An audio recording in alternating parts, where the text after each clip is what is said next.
welcome back to the deep dive. I want to start today by asking you to do a little visualization exercise with me. If I ask you to close your eyes and picture the global economy, this massive, engine that keeps the world turning, what images pop into your head? Who are the captains of that ship? That's a great question to kick things off. I think for 99% of people, the brain goes immediately to the icons. Oh, for sure. You picture the Apple logo glowing on the back of a laptop in a coffee shop. You see a Coca-Cola truck rumbling down the highway. Hmm, You picture an Amazon delivery van double parked on your street, or maybe, a Shell gas station on the corner. It's the Fortune 500. exactly. That is exactly what I see. We are conditioned to think that big business equals famous business. Right? We look at these massive conglomerates with their names plastered on football stadiums and skyscrapers, and we just assume they're the undisputed kings of the hill. We assume they're the ones pulling all the levers. But, and this is the huge but that drives our entire conversation today, what if that assumption is completely wrong? Well, it's not just wrong. It's missing the actual backbone of the industrial world. It's like looking at a car and only admiring the paint job while ignoring the engine block. Today we are diving into a classic business text that actually coined the term for the guys who build that engine block. We are unpacking Hidden Champions of the 21st Century by Hermann Simon. And our mission today is really specific. We aren't just going to list these companies and marvel at them.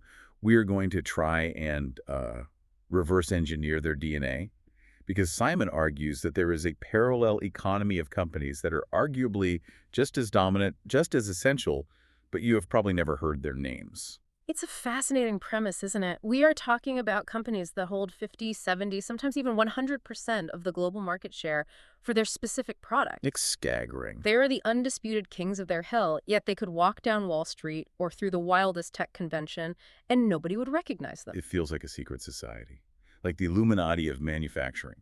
In a way, it is. But instead of controlling the world through conspiracy, they control it through sheer competence. So we want to understand the genetic code of these companies. How do they beat the global giants? How do they stay innovative for decades, sometimes centuries? And why on earth do they want to stay hidden? In a world where everyone is trying to be an influencer or a viral brand, these guys are intentionally flying under the radar. That intentionality is key. It's a strategic choice. But before we get into the psychology of it, we need to define our terms strictly. When Hermann Simon talks about a hidden champion, he isn't just using it as, a loose compliment for a good business. He approaches this like a scientist. To qualify for this elite club in his research, a company has to meet 3 very specific benchmarks. Okay, let's break these benchmarks down. Yeah. What's the first hurdle they have to clear? First, and this is the hardest one, is market position. They have to be number 1, 2, or 3 in the global market, or at the very least, number 1 on their continent. So we aren't talking about a successful local bakery. We are talking about elite podium-level performance on a massive scale. So top-tier dominance. They have to be the gold, silver, or bronze medalists of the entire world for what they do. Exactly. Second is revenue. Simon sets the ceiling at $4 billion. Now, I know what you're thinking. $4 billion. That sounds like a massive amount of money to you and me. It sounds huge. If I had a $4 billion company, I'd feel like I won capitalism. Right. But context is everything. In the context of the Fortune 500, where you have companies like Apple or Microsoft hitting trillion-dollar market caps, $4 billion is actually mid-sized. This is what the Germans call the middle stand. They are the middleweights. Middle stand. They aren't the small mom-and-pop shops, but they aren't the bloated corporate giants either. No. They are revenue billionaires, but they are lean. Okay, so they are the heavy hitters of the middle class of companies. And the third criteria. The third is the crucial one that gives the book its title, low public visibility, hence the hidden part. Which is funny, because usually when you hear mid-sized business, you tend to think of, I don't know, a local chain of hardware stores or a regional paper supplier. You don't think of a global dominator. Exactly. And that is the misconception Simon is trying to correct. These companies are hidden because they usually operate in the B2B business-to-business space. They don't sell to you and me. They sell to the companies that sell to us. They are the invisible layer behind everything you buy. Before we get to the examples, there is one really weird anomaly about them that we have to mention right off the bat. It's the geography thing. Yes, the geography thing. This is one of the most startling findings in the book. Simon did a massive global dragnet to find these companies. He looked everywhere: the US, Japan, China, Brazil, France. But the data showed a massive statistical lump. Roughly two-thirds of all these hidden champions come from German-speaking countries. Two-thirds. Two-thirds. Germany, Austria, Switzerland. That is a staggering statistic. I mean, the U.S. has a massive economy. China is a manufacturing giant. Japan is legendary for quality. Why are two-thirds of these specific types of companies clustered in the Alps and the Black Forest?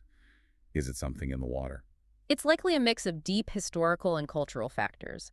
Think about the tradition of the medieval guilds in Germany, this intense focus on craftsmanship and mastering a specific trade. Then you have the dual education system in these countries, which combines apprenticeship with schooling, producing a workforce that is incredibly highly skilled technically. So they have the talent pipeline. It's built right into the culture. Exactly. And culturally, there is a preference for stability and long-term thinking. In the US, we are often obsessed with the quarterly earnings report. We want the stock to pop now. Right. It's all about short-term gains. In the German-speaking world, specifically in these family-owned Mittelstand companies, they think in generations. They don't care about the next quarter, they care about the next 20 years. That long-termism seems to be the bedrock. But regardless of where they are from, they all share this desire for, well, let's call it inconspicuousness. I love that word. It sounds like a superpower. It is for them. Simon tweets one CEO in the book who literally said, "We want neither our competitors nor our customers to know our true market share." That is wild, isn't it? Usually in business school, you are taught to shout your success from the rooftops. You want everyone to know you're the leader. You want to intimidate the competition. Right. Look at me, I'm the king. You put it on a billboard. But these guys take the opposite approach. They realize that if you make too much noise, you wake up the sleeping giants. If a massive conglomerate like General Electric or Siemens sees that you are making a 40% margin on a specific little widget, they might say, hey, we want a piece of that, and use their billions to crush you. So silence is a defense mechanism, a strategic moat. It is. By staying quiet, they get to keep their margins high and their headaches low. It's like being the richest person in the room, but wearing a t-shirt and jeans so nobody asks you for money. I love that. Okay, let's move from the abstract to the concrete. Because when I was reading through the source material, I kept having these, wait, they make that moments. I want to do a bit of a rapid-fire gallery walk here. So I want to throw some names at you from the book, and I want you to tell us why they are champions. Because the diversity of these niches is honestly hilarious and impressive at the same time. Let's do it. The Gallery of Champions is always my favorite part because it shows just how specific the economy really gets. Our first up, let's talk about fish. Specifically, the company Bader. Bader, a classic example.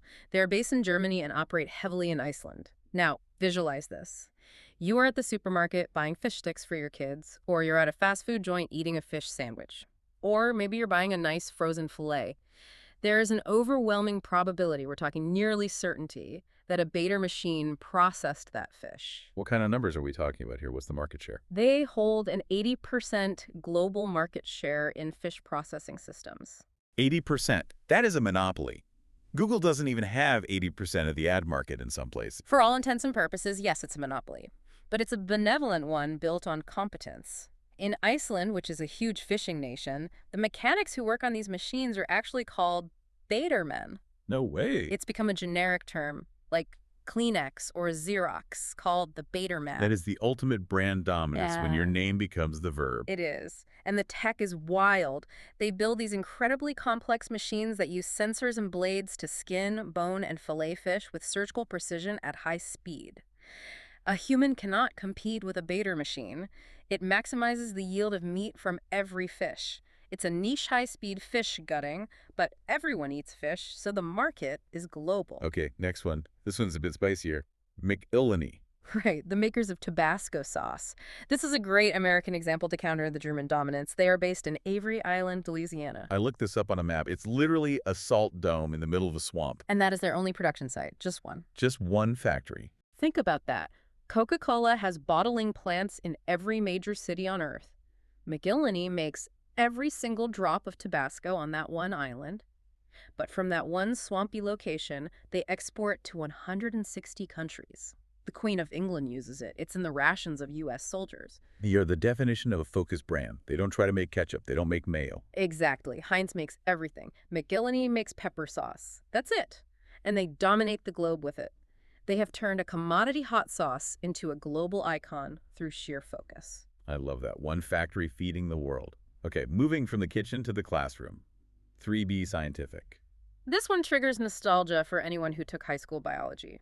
3B Scientific is the global leader in anatomical skeletons. You know, Stan, the skeleton hanging in the corner of the science lab, the one with the slightly creaky jaw. Wait, there's one company that makes all of those. I just assumed they were, I don't know, generic. Pretty much. They are the leader in anatomical teaching aids. It sounds like a small market, right? How many skeletons does the world need? But think about every medical school, every nursing program, every high school biology class, every chiropractor's office in the world. They need models. 3B Scientific owns that space. It's so specific. But you're right, the scale is hidden in plain sight. Okay, let's stick with the biological theme. Tetra. If you had a goldfish growing up, or if you have a fancy aquarium now, you know Tetra. They make aquarium fish food. Tetramin. The flakes in the yellow can with the brown lid. Iconic packaging, you can see it in your mind's eye. And according to Simon's data, they are 3.6 times larger than their nearest competitor. They don't just lead, they dwarf the competition. It's just fish flakes. How do you become a giant on fish flakes? By taking it seriously. This is a recurring theme. Most people think of fish food as cheap stuff. Tetra approaches it with the rigor of pharmaceutical research.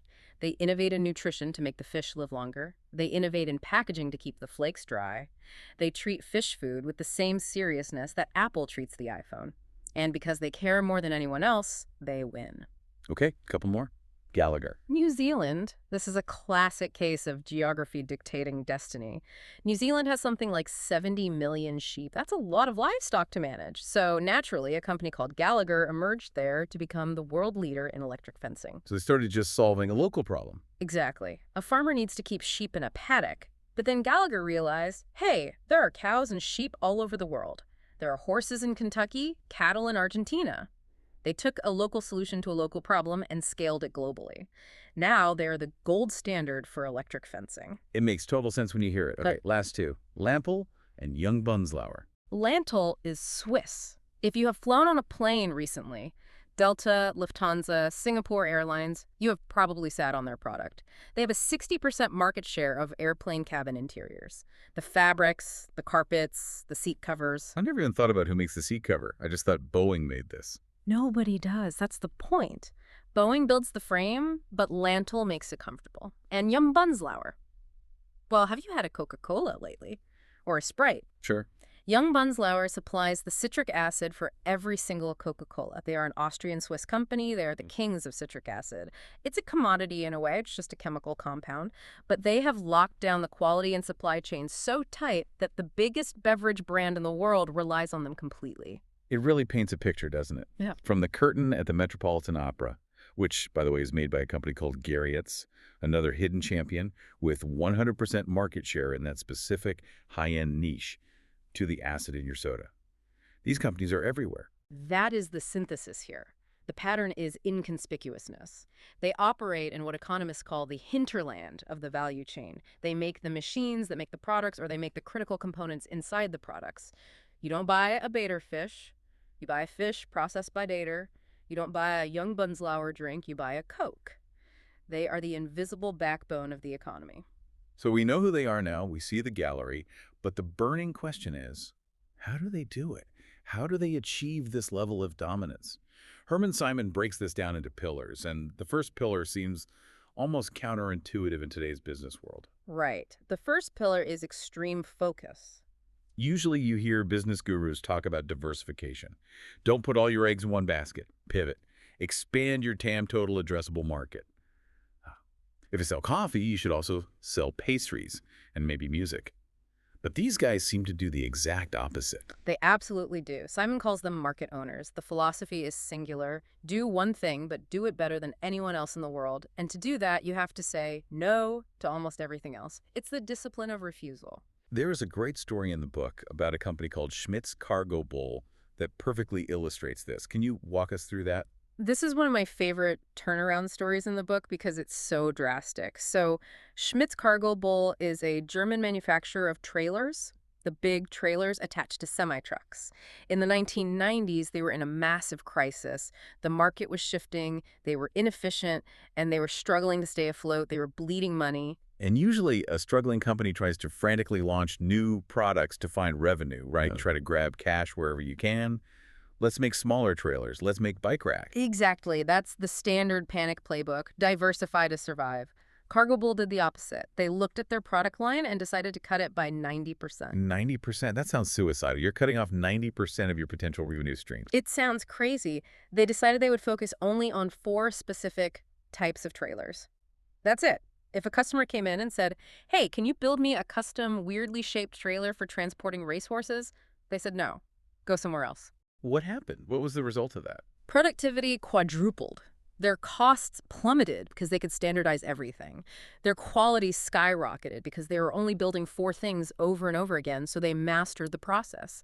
They went from being a struggling player to the European market leader. The strategy was growth by streamlining. They became the best in the world at those 4 trailers. It's the in-and-out burger model of heavy industry. Yeah. Just do the burgers and fries and do them perfectly. Don't add a chicken sandwich just because everyone else is. Precisely. And you see this pattern everywhere in the book. There's another company, Winterhalter. They make dishwashers. Now, General Electric makes dishwashers. Bosch makes dishwashers. It's a crowded market. But Winterhalter said, we aren't going to sell to homeowners. We aren't going to sell to offices. We are going to make dishwashers only for hotels and hospitals. Why limit yourself like that? Why cut out the millions of people who need a dishwasher in their kitchen? Because the needs of a hotel kitchen are radically different from your kitchen at home. A hotel needs speed. They need a cycle done in 2 minutes, not 2 hours. They need sanitation at a different level. They need to wash fragile crystal glasses 1 minute and greasy pots the next. By ignoring the consumer market, Winterhalter could build a machine that was the Ferrari of hotel dishwashers. They define their market by application, not just by the industry. So they go deep instead of broad. Yes, and deep means something specific here. It means vertical integration. These companies tend to do everything themselves.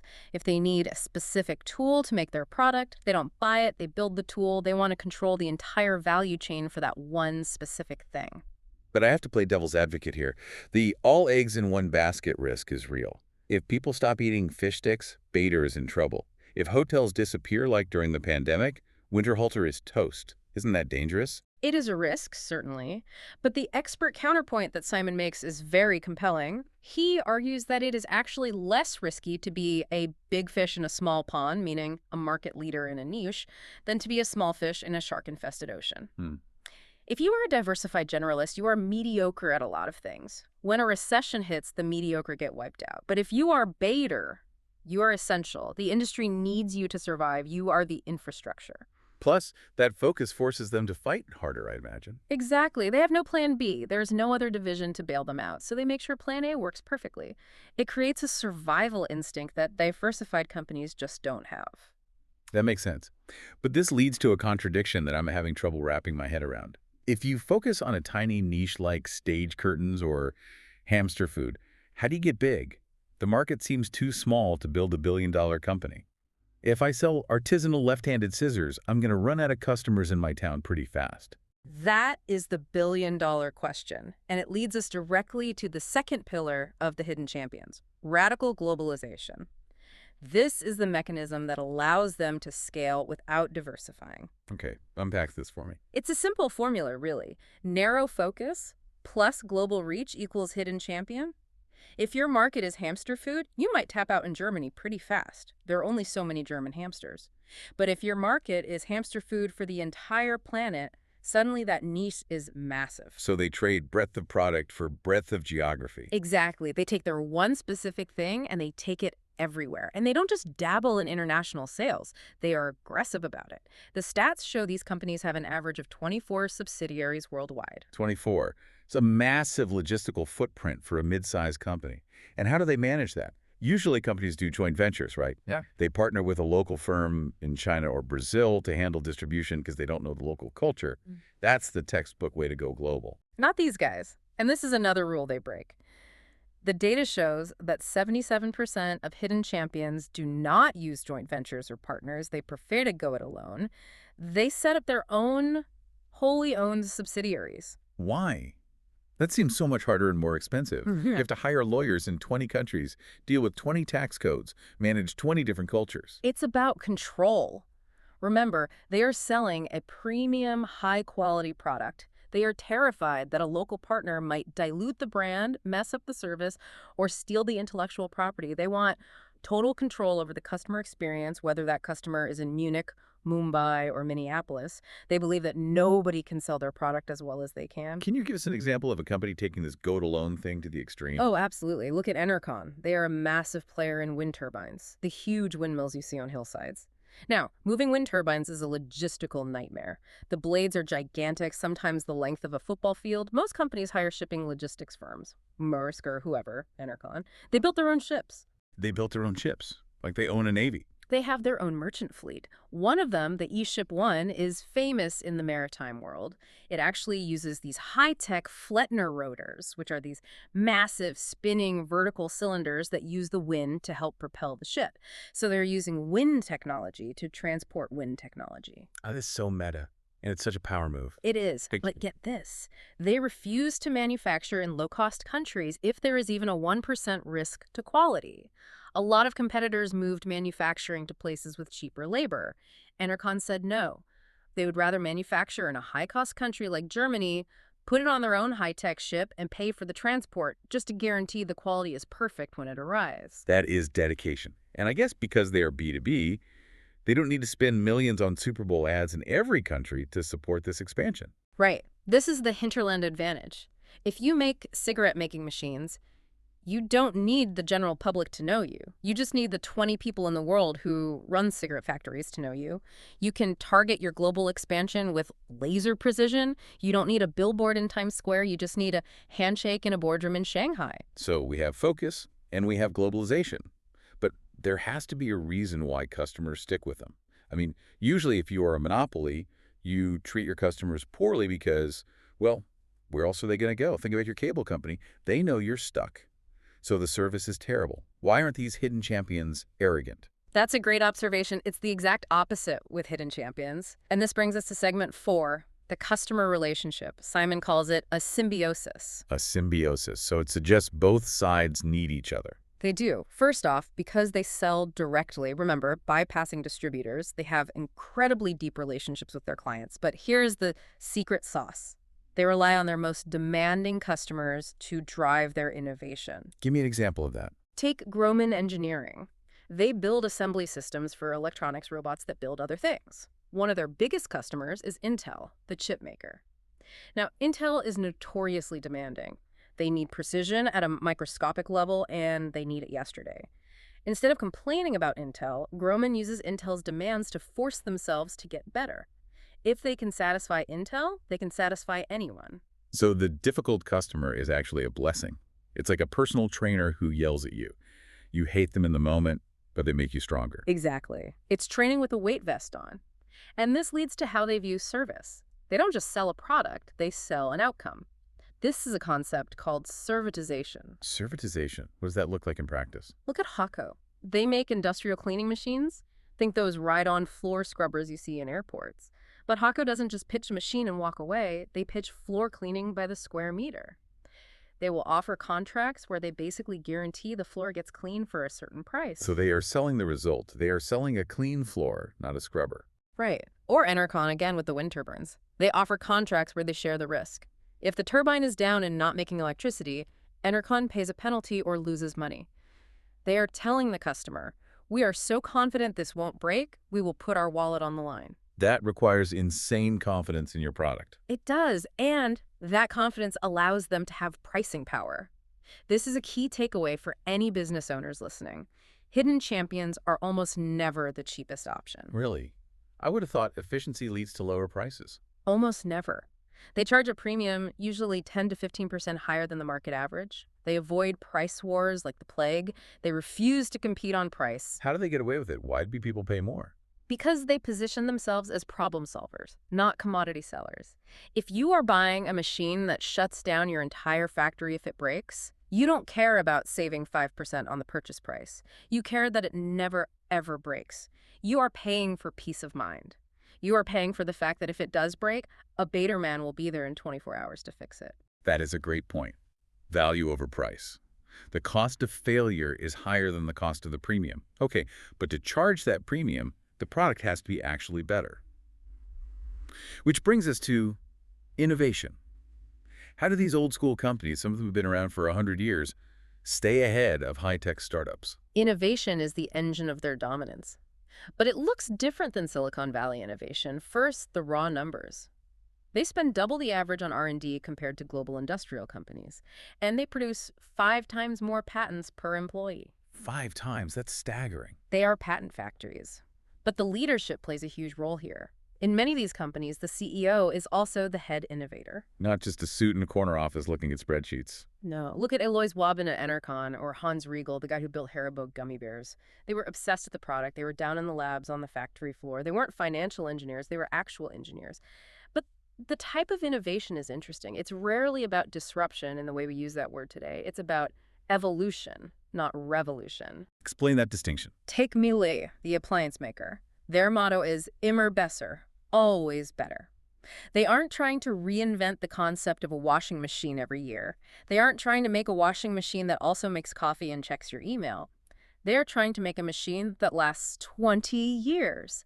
They test their products for a 20-year lifespan. Which is unheard of today. My toaster breaks after 2 years.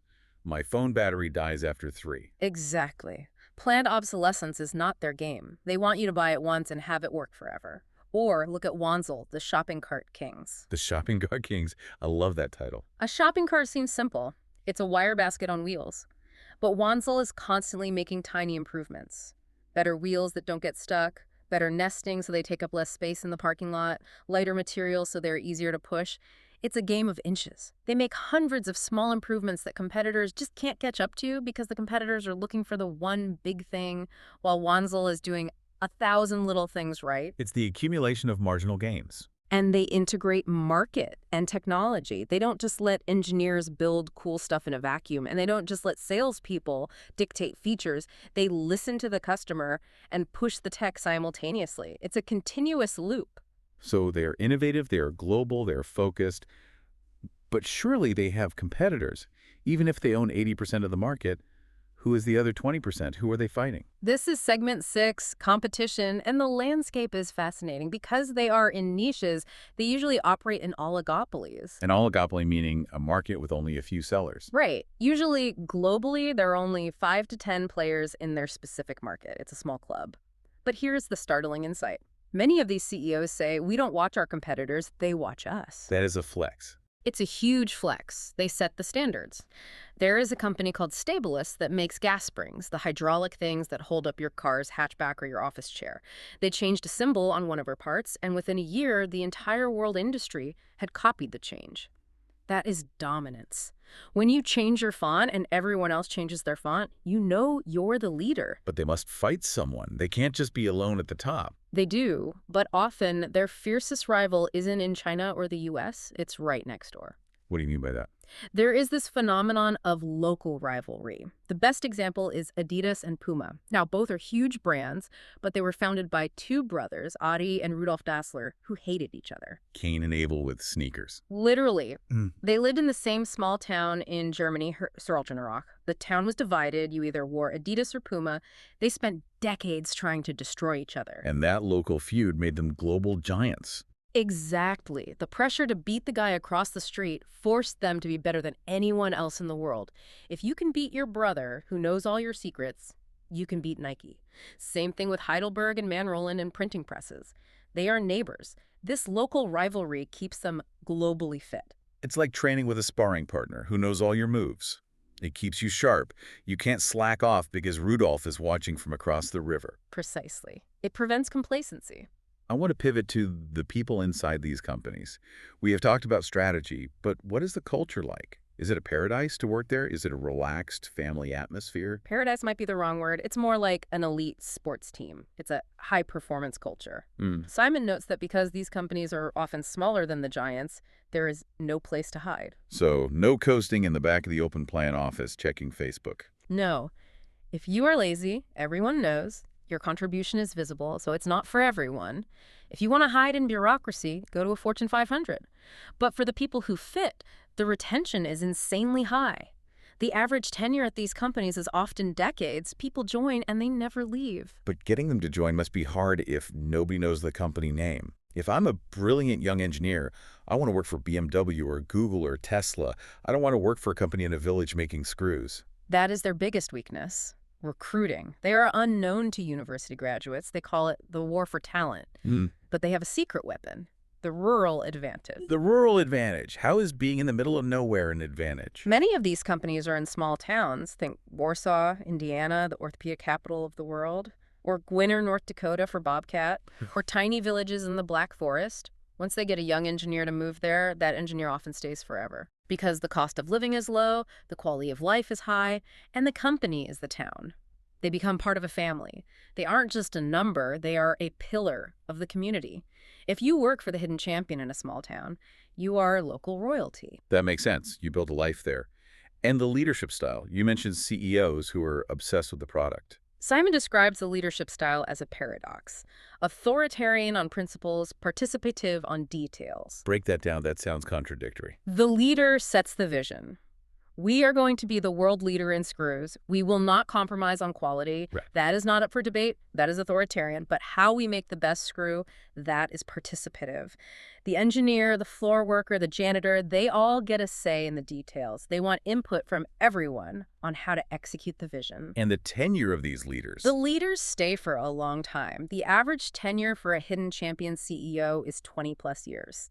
Compare that to a public corporation where the CEO lasts maybe 6 years. 20 years allows for generational planning. You aren't just trying to pump the stock for the next quarter. Exactly. You are planting trees that your grandchildren will sit under. You are building a legacy, not just a portfolio. You are thinking about where the company will be in 2050, not next Tuesday. Okay, we have covered a lot of ground. We have reverse engineered the DNA. Now let's get practical. This is segment 8, Strategy, Audit, and Lessons. Whether you are a small business owner listening to this, or a manager at a huge corporation, or just an investor, what can we steal from these hidden champions? Let's start with the small business owner. The lesson is brutally simple. Focus. Focus, focus. Do not diversify until you own your niche globally. If you're good at making, say, artisanal saddles, don't start making belts. Don't start making boots. Make the best saddles in the world and sell them to every horse rider from Texas to Tokyo. Don't get distracted by shiny objects. Right. Be a market owner, not a jack of all trades. Own your space so completely that nobody else can enter it. What about the manager at a big corp? A lot of our listeners are in those environments. Can they apply this? Or are they too bogged down in bureaucracy? They can, through something called soft diversification or decentralized units. If you are a giant company, you should try to break yourself down into smaller units that act like hidden champions. Give me an example of that.